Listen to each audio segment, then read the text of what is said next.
345 345 ಏನ್ ಹೇಳುತ್ತೆ ಸರ್? ವಿಧಾನಸಭಾ ಅಧ್ಯಕ್ಷರ ಅನುಮತಿ ಪಡೆದು ಸಾರ್ವಜನಿಕ ಮಹತ್ವದ ವಿಷಯದ ಮೇಲೆ ಹೇಳಿಕೆ ನೀಡಬಹುದು. ಅಂತ ಹೇಳಿಕೆಯ ಮೇಲೆ ಯಾವುದೇ ಚರ್ಚೆಗೆ ಅವಕಾಶವಿರುವುದಿಲ್ಲ.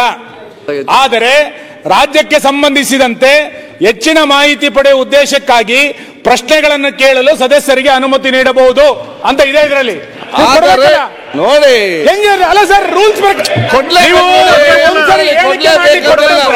ಮತ್ತೆ ನೋಡಿ ಬಹಳ ಸ್ಪಷ್ಟವಾಗಿದೆ. ಸರ್ಕಾರ ಕೊಟ್ಟಂತ ಸ್ಟೇಟ್ಮೆಂಟ್ ಮೇಲೆ ಚರ್ಚೆಗೆ ಅವಕಾಶ ಇಲ್ಲ. ಬಹಳ ಸ್ಪಷ್ಟವಾಗಿದೆ. ಆದರೆ ಏನಾದ್ರೂ ಸದಸ್ಯ ಪ್ರಶ್ನೆ ಕೇಳಿದ್ರೆ ಅದಕ್ಕೆ ಉತ್ತರ ಕೊಡಬಹುದು, ಕೊಡ್ಲೇಬೇಕಂತಲ್ಲಿ ಕೂಡ ಇಲ್ಲ.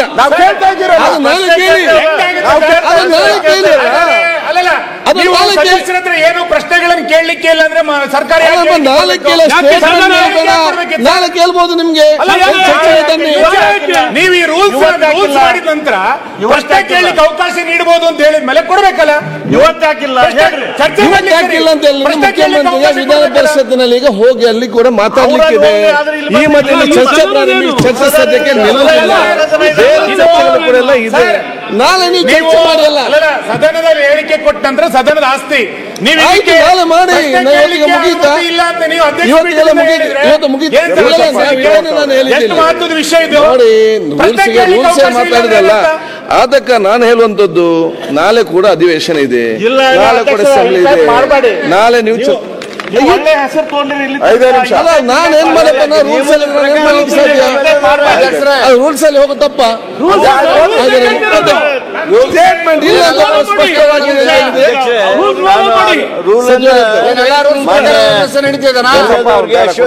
ಅವ್ರಿಗೆ ಓದ್ತೇನೆ. ವಿಧಾನಸಭಾಧ್ಯಕ್ಷರ ಅನುಮತಿ ಪಡೆದು ಸಾರ್ವಜನಿಕ ಮಹತ್ವದ ವಿಷಯದ ಮೇಲೆ ಹೇಳಿಕೆ ನೀಡಬಹುದು. ಇದು ಸಾರ್ವಜನಿಕ ಮಹತ್ವದ ವಿಷಯ ಅಲ್ವಾ? ಕೇಳಿ, ಆ ಹೇಳಿಕೆ ನೀಡಬಹುದು.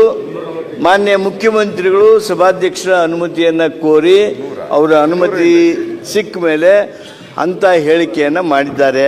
ಅಂತ ಹೇಳಿಕೆ ಮೇಲೆ ಯಾವುದೇ ಚರ್ಚೆಗೆ ಅವಕಾಶವಿಲ್ಲ. ಒಂದು ಸೆಕೆಂಡ್ ಓದ್ತೀನಿ, ಮುಂದಿಂದು ಓದ್ತೀನಿ ನಾನು. ಆದರೆ ರಾಜ್ಯಕ್ಕೆ ಸಂಬಂಧಿಸಿದಂತೆ ಹೆಚ್ಚಿನ ಮಾಹಿತಿ ಪಡೆಯುವ ಉದ್ದೇಶಕ್ಕಾಗಿ ಪ್ರಶ್ನೆಗಳನ್ನು ಕೇಳಲು ಸದಸ್ಯರಿಗೆ ಅನುಮತಿ ನೀಡಬಹುದು. This is the prerogative of the speaker of the chair. You cannot force. Yes, you cannot force. Not force.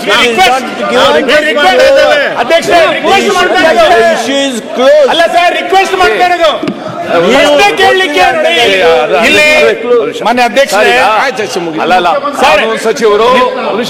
ಕಾನೂನು ಸಚಿವರು ರೂಲ್ 35 ನ ಓದಿ ಯು ಕಾನ್ ಫೋರ್ಸ್ ಕೊಡಬಹುದು ಅಂತ ತಾವು ಹೇಳಿದಾರ.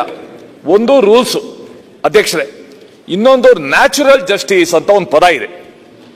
ನ್ಯಾಚುರಲ್ ಜಸ್ಟಿಸ್ ಏನು? ಒಬ್ರು ಮುಖ್ಯಮಂತ್ರಿಗಳು ಸ್ಟೇಟ್ಮೆಂಟ್ ಮಾಡಿದ ಮೇಲೆ ಆ ಸ್ಟೇಟ್ಮೆಂಟ್ಗೆ ಕ್ಲಾರಿಫಿಕೇಶನ್ ಕೇಳಿದ್ರೆ ಇಟ್ ಇಸ್ ನ್ಯಾಚುರಲ್. ಈಗ ನಮ್ಮ ಪ್ರತಿಪಕ್ಷದ ನಾಯಕರು ಕ್ಲಾರಿಫಿಕೇಶನ್ ಕೇಳುವಾಗ ಕ್ಲಾರಿಫಿಕೇಶನ್ಗೂ ಕೊಡ್ದೇನೆ ವಿರೋಧ ಪಕ್ಷದ ಒಂದು ಹಕ್ಕಾದ ವಾಕೌಟ್ ನ ಮುಖ್ಯಮಂತ್ರಿಗಳು ಹಕ್ಕನ್ನು ಚಲಾಯಿಸ್ಬಿಟ್ರೆ ಹೆಂಗಾಗತ್ತಿದ್ದು? ಇದು ನಮ್ಮ ಹಕ್ಕು ವಾಕೌಟ್ ಮಾಡೋದು. ಮುಖ್ಯಮಂತ್ರಿಗಳ ವಾಕೌಟ್ ಜೀರ್ಣಿಸ್ಕೊಳ್ಳೋ ಶಕ್ತಿನೂ ನೀವು ಉತ್ತರ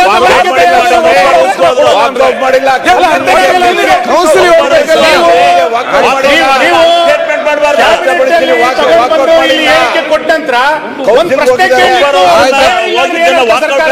ನೀವು ನಾಳೆ ಒಂದು ಚರ್ಚೆ ಇಲ್ಲಲ್ಲ. ಬೇರೆ ಯಾವ ಕೊಡಬಹುದು ಅಂತ ಇದೆ ನೋಡಿ. ನೀವು ಕ್ಲಿಯರ್ ಆಗಿ ಹೇಳಿದ್ದಾರೆ ಇಲ್ಲಿ ಸದಸ್ಯರಿಗೆ ಅನುಮತಿ ನೀಡಬಹುದು ಅಂತ. ನೀಡಬಹುದು ಅಂದ್ರೆ ನೀವೇ ಪಾರ್ಶಾಲಿಟಿ ಮಾಡ್ತಾ ಇದ್ದೀರಾ. ಇಲ್ಲ, ಅವ್ರಿಗೆ ಕೊಟ್ಬಿಟ್ಟು ನಮ್ಗೆ ಕೊಡಲ್ಲ ಅಂದ್ರೆ ಪಾರ್ಶಾಲಿಟಿ. ಅದು ಡಿಪೆಂಡ್ ಅವಕಾಶ ಇಲ್ಲ ಅಂತ ಇದೆ. ಬೇರೆ ಏನಾದ್ರೂ ರೂಪದಲ್ಲಿ ನೀವು ಕೇಳಿ ಡಿಸ್ಕಷನ್ ಅವಕಾಶ ಕೊಡ್ತೇನೆ. ಯಾವುದೇ ರೂಪದಲ್ಲಿ ಕೇಳಲಿಕ್ಕೆ ಆಗುದಿಲ್ಲ. 35 ಬಿಲ್ ಪಾಸ್ ಮಾಡಿಕೊಟ್ಟಿದ್ದೀರಿ. ನಿಮ್ಗೆಲ್ಲ ಚರ್ಚೆಗೆ ಅವಕಾಶ ಮಾಡಿ ಕೊಟ್ಟಿದ್ದೇನೆ. ರಾತ್ರಿ 10 ಗಂಟೆ ಅಂದ್ರೆ 10 ಗಂಟೆ ಹೇಳ್ದಂಗೆ ಕೇಳಿದಿರಿ. ಈಗ ಮುಖ್ಯಮಂತ್ರಿಗಳು ಮಾಡಿದ್ಮೇಲೆ ನೀವು ಕೊಡಬಹುದು ಅಂತ ಇದೆ. ಸ್ಟೇಟ್ಮೆಂಟ್ ಮಾಡಿ ಅದರಲ್ಲಿ ಮತ್ತೆ ಮುಖ್ಯಮಂತ್ರಿಗೆ ವಿಧಾನ ಪರಿಷತ್ತಲ್ಲಿ ತುರ್ತಾಗಿ ಸ್ಟೇಟ್ಮೆಂಟ್ ಸಿಎಂ ಅಂತ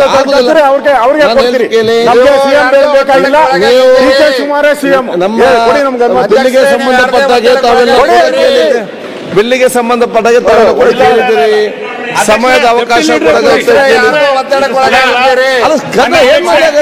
ನೀವು ಪ್ರಶ್ನೆಗೆ ಅವಕಾಶನೇ ಕೊಡ್ತಾ ಇಲ್ಲ ಅಂದ್ರೆ ಸರ್ಕಾರ ಏನೋ ಮುಚ್ಚಿಡ್ತಾ ಇದೆ ಅಂತ ಅರ್ಥ ಇಲ್ಲಿ. ಮುಚ್ಚಿಡ್ತಾ ಇದೆ ಅಂತ ಭಯ ಇದಕ್ಕೆ, ಭಯ ಇದಕ್ಕೆ. ವಿರೋಧ ಪಕ್ಷದ ನಾಯಕರು 4 ಜನ ಪ್ರಶ್ನೆ ಕೇಳಲಿಕ್ಕೆ ಹತ್ರ ತಯಾರಿಲ್ಲ ಅಂದ್ರೆ ಏನು ಅದಕ್ಕೆ ಉತ್ತರ ಆಮೇಲೆ ಕೊಡ್ಲಿ ರೀ. ಪ್ರಶ್ನೆ ಕೇಳಲಿಕ್ಕೆ ಏನು ಅವಕಾಶ ಇಲ್ಲ. ನಾವು ಪ್ರಶ್ನೆ ಕೇಳ್ತೀರಿ, ಉತ್ತರ ಆಮೇಲೆ ಕೊಡ್ಲಿ. ಉತ್ತರ ಆಮೇಲೆ ಕೊಡ್ಲಿ ಬೇಡ. ದಲಿತ ನಾಯಕರಿದ್ದಾರೆ, ಪರಮೇಶ್ವರ್ ದಲಿತ ನಾಯಕರಿದ್ದಾರೆ. ಪರಮೇಶ್ವರ್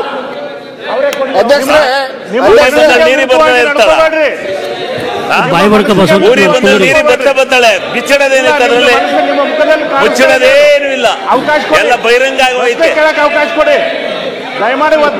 ಒತ್ತಾಯಕ್ಕೆ ಒಳಗಾಗಬೇಡ್ರಿ. ದಯಮಾಡಿ ಒತ್ತಾಯಕ್ಕೆ ಒಳಗಾಗಬೇಡಿ. ಯಾರಿಗೂ ಹೆದರುವಂತ ಅವಶ್ಯಕತೆ ಇಲ್ಲ. ನೀವು ನವೆಂಬರ್ದಲ್ಲಿ ನೀವು ಮಂತ್ರಿಗಳು ಹೇಗೆ ಆಗ್ತೀರಿ? ನವೆಂಬರ್ದಲ್ಲಿ ಮಂತ್ರಿ ಮಾಡ್ತೇವೆ ಅಂತ ಹೇಳ್ಬಿಟ್ರಿ ಅವ್ರಿಗೆ. ತಾವು ಒಂದೇ ನಿಮಿಷ. ತಾವು ಅಧ್ಯಕ್ಷರೇ, ವಿಧಾನ ಪರಿಷತ್ಗೆ ಮುಖ್ಯಮಂತ್ರಿಗಳು ಹೋಗಿದ್ದಾರೆ, ಅದಕ್ಕೆ ಉತ್ತರ ಕೊಡಕ್ಕಾಗಲ್ಲ ಅಂತೀರಾ. ಅಲ್ಲಿವರೆಗೂ ಅವ್ರು ಹೋಗ್ಲಿ, ಉತ್ತರ ಅಲ್ಲಿ ಹೇಳ್ಬಿಟ್ಟು ಇಲ್ಲೇ ಇಷ್ಟೇನು ಹೇಳಿದ್ರೆ ಅಷ್ಟೇ ತಾನೇ ಹೇಳ್ಬಿಟ್ಟು ಬರೋದು. ಅಲ್ಲಿವರೆಗೂ ನಾವು ಚರ್ಚೆ ಮಾಡೋಣ.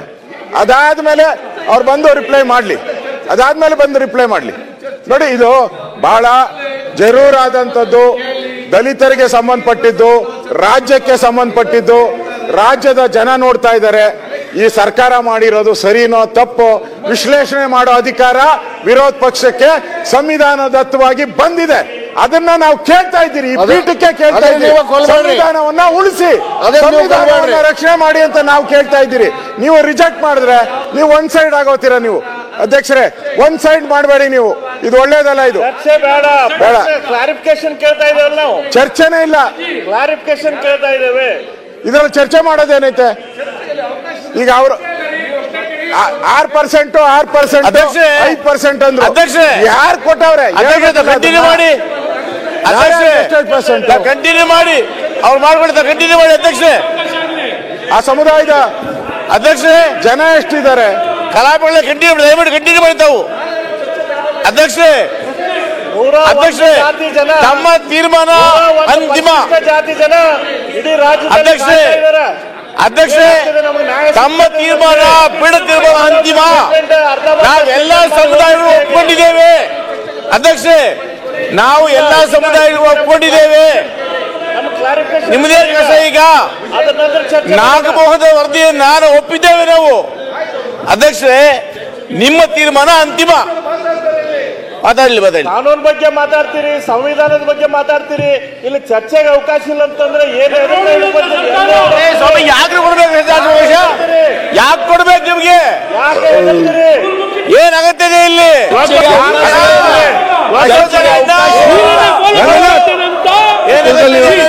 ಏನಾಗ್ತೀರಿ?